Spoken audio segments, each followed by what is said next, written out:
Hello and welcome. Today I'm in the Tier 7 Soviet cruiser, the Shchors, and I'm using these modules and commander skills. I don't like this ship, because I think that she doesn't bring enough to the table. She does have quite a bit of damage output, especially now with IFHE and the fact that she has 12 guns with very good range and good shell arcs.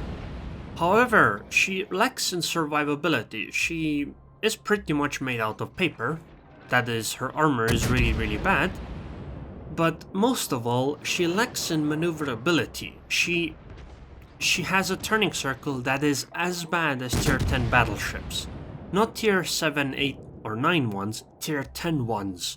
Which means that pretty much every battleship you will meet will have a better turning circle than you. Or at least as bad. And because of that, I feel that the Shchors just cannot fulfill her role as a cruiser very well, because she has to be so far away to not be instantly deleted that she just can't do the things you expect from a cruiser, or at least a cruiser like her. And because of that, I don't think that she is a very good choice for much of anything. However, if you do want to get to the Moscow, you will have to go through her.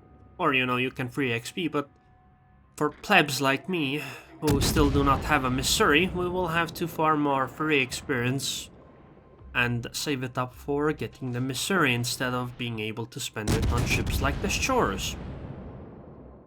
While I do think that playing her is not actually as bad as, I make it out to be, because in random battle she is quite alright. However, if you bring her to ranked, you are pretty much doing a disservice to your team. I'm sure some hardened Shchors fan will go like, oh, but I do really well, I win most of my matches or something like that. Sure, but you probably could have done better if you just played a better ship though. I just don't understand how you can't see that she just is not very good.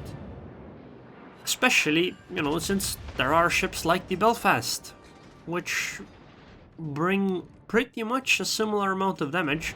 Although, worse shell arcs, but they bring so much more survivability and utility through radar, smoke, much better concealment range. So I don't know. Oh well, so this is a standard battle on the map Estuary, I believe, and I mostly stuck around behind an island. If you notice that this match actually started with like 2 minutes into the match, or I started the video, because I didn't do anything early on, because you can't be aggressive with this ship, because you will just get deleted. So I just sat behind an island for essentially the first 2 minutes and shot my gun a few times and, did like 2000 damage. And, mostly I've been sitting back and trying to, not be aggressive and wait for my team to draw aggro, etc. However, this game, it really hasn't worked out that well, because my team has been pretty passive and the enemy team has been pretty passive too. However, now that I got to the cap zone, I saw that the Mahan was going into it, and well, since she smoked, I used Hydro because I don't really want to be suddenly torpedoed, and I will go towards her, and I'm hoping to try to pick her off because, well, she did enter the cap zone and we can still tell that she is inside that cap zone, and I'm getting closer and closer, and soon my Hydro should spot the Mahan. Now, the problem with the ship is that because the turning circle is so bad, well, it's a pretty dangerous thing to suddenly, go find a Mahan like that. I don't actually know why I switched AP here. I suppose I wanted to take a shot on that Leander that's coming around, but honestly, I'm getting closer and closer to where the Mahan was. Oh, never mind, the Mahan was actually killed off, that's why. I'm sorry, I got confused for a moment. Although I do have the sneaking suspicion that I got confused in the game as well. Because I do specifically remember that I got confused. So I'm gonna switch back to HE again, because she appears to have run aground with pointing her aft towards me, which means my AP is not going to do all that much anyway. So I might as well just fire HE. I should be able to take this Leander out though. Okay, yeah, I think the fire is gonna take her out, and then I'll take a shot on the Gneisenau. And I'll go back to where I was earlier, because it seems there is nobody actually pushing from the western side of the map, and the enemy team seems to be concentrated on the eastern side. Oh, I got the fire in the ignizer now. That's pretty good. And yeah, our team is being passive, and you know, I am not in a ship that can be aggressive by any metric, I suppose. So I'll just go towards the western side, or sorry, eastern side, and maybe use my scout plane to just shoot at enemies from long range. I do know that Ignizena used her damage control party, so maybe I should try to take a shot on her, but I don't think I can really land the shot through the middle here. Yeah, I have to wait until she comes around the corner. Although at that point, you know, Ignizena might not even be alive anymore because she had torpedoes heading towards her from a hipper. Okay, next target is going to be this Fiji. I am behind an island, so I can pretty safely... Okay, I take that back. I apparently cannot pretty safely fire from here. I think what's spotting me is the Ignizena now.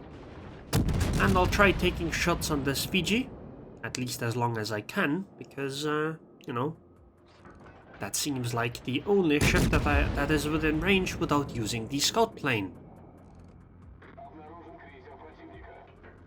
I know that enemies might shoot me in return, but I am fairly far away, so maybe it won't happen.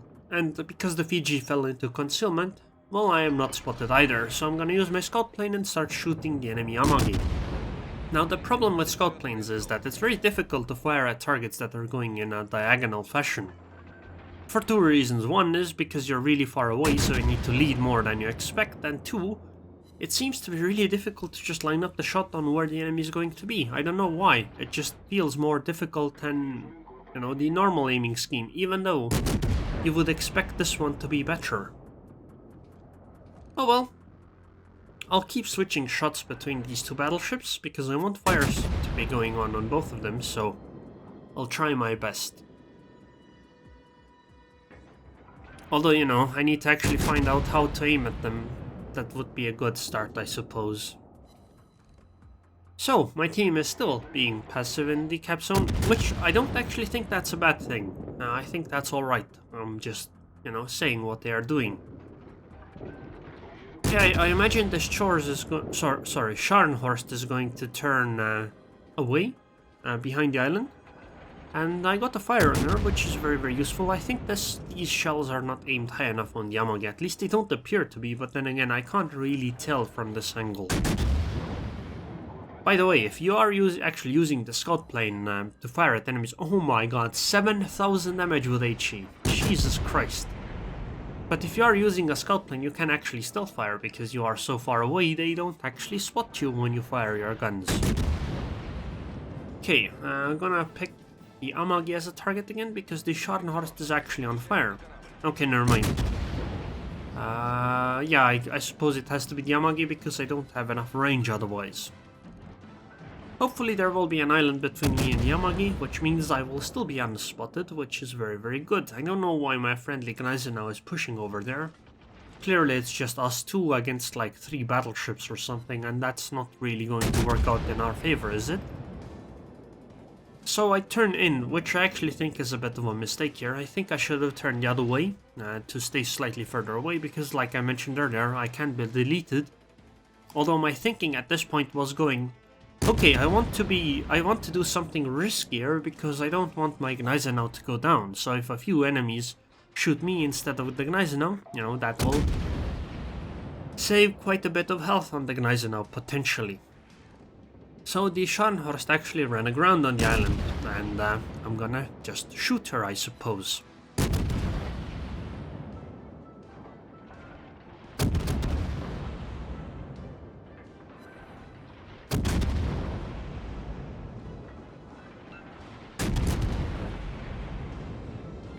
Come on now, I need a fire.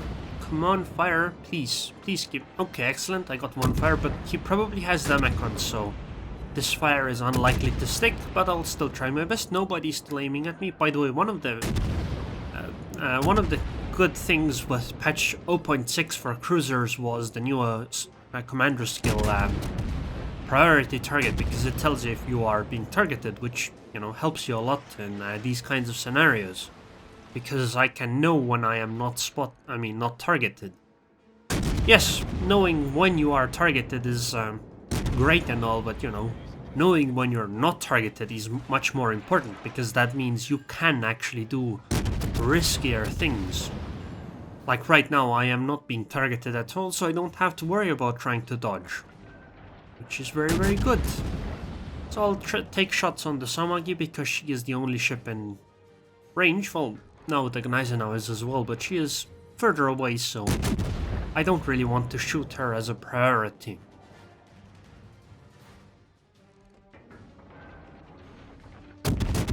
Okay, I guess I'll just have to dodge. I don't have any other targets to shoot at, and there are no other ships near me that can actually take any shots for me, so I will most likely be the only ship being shot at. Hopefully I'll get a fire going on the Yamagi.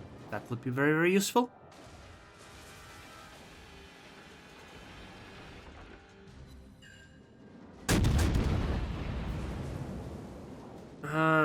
It would be nice if I could get the skull plane up. I think I would try to take out the Scharnhorst then, to lessen the amount of ships that are shooting at me and to lower the angle from which I am fired upon. Because if you look at it right now, the Gneisenau and the Amagi are actually both in pretty much the same location, more or less, angle-wise. The Scharnhorst is not, though. Like, if I turn all of my guns on the Amagi, the Scharnhorst gets a very good shot on me, or at least potentially does. 20 seconds to scout plane. I'll mostly use my back guns because, again, I don't want to show full broadside to the Scharnhorst while I am spotted. Right now, by the way, I am not spotted, because the Yamagi stayed further away, which is very useful for me, because I am now in stealth, and that means I don't have to care as much about whether I am showing or not showing broadside to the Scharnhorst.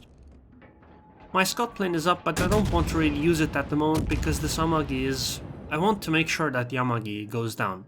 She used Tamekon right now, so if I get another fire, the Yamagi is dead. Come on, come on. By the way, the situation in the game is actually pretty bad. 6 ships against 4.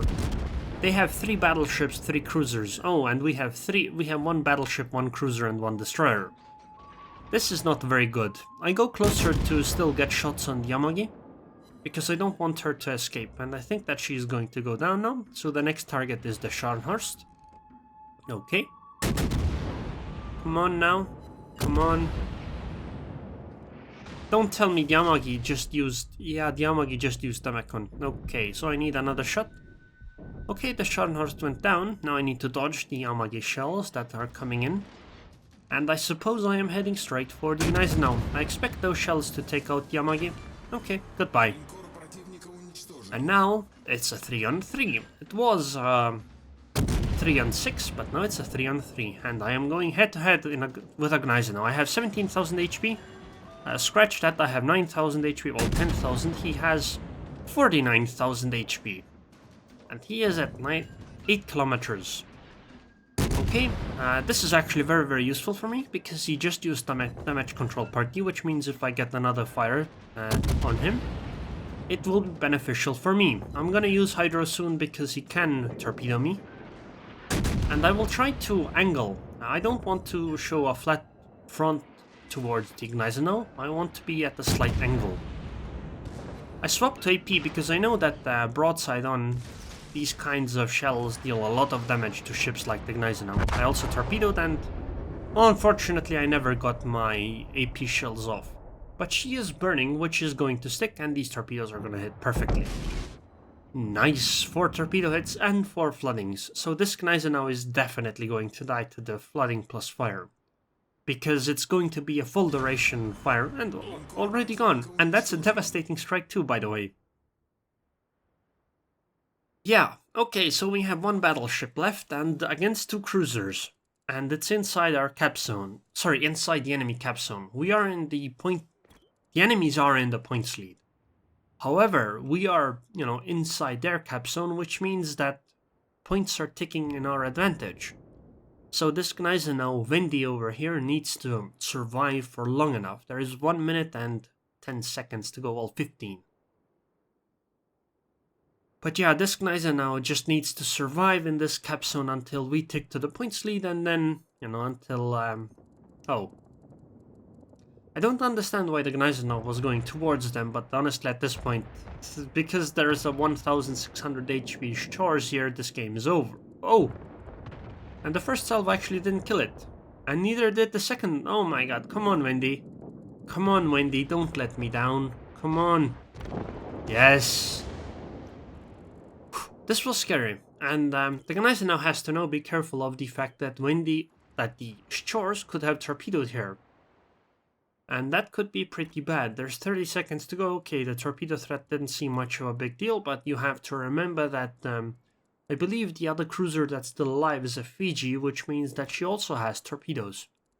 Luckily, Gneisenau is kinda smart and is going behind the island, putting an island between the Gneisenau and the Fiji, although showing broadside to a Fiji is not the greatest idea. But yeah, this cap zone thing was pretty good, and it went even better because the Scharnhorst came around. Sorry, the Shchors came around.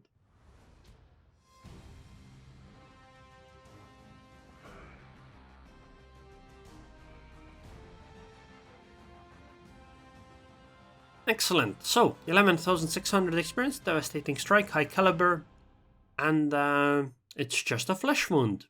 176,000 damage, 213 shell hits, 4 torpedo hits, 4 ships destroyed, and 13 fires. Yeah, even after this kind of a game, I still maintain that this ship is not very good, at least in my opinion. Of course you can have good games in any ship, but still, I don't like her. I think she needs something more. 2,209 base experience.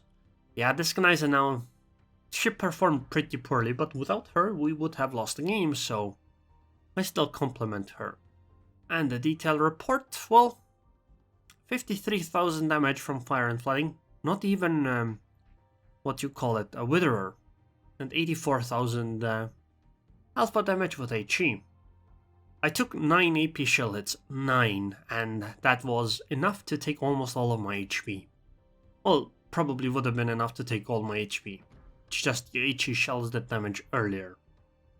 And 311,000 credits profit. So anyways, hope you guys enjoyed it. I would like to thank the patrons on Patreon.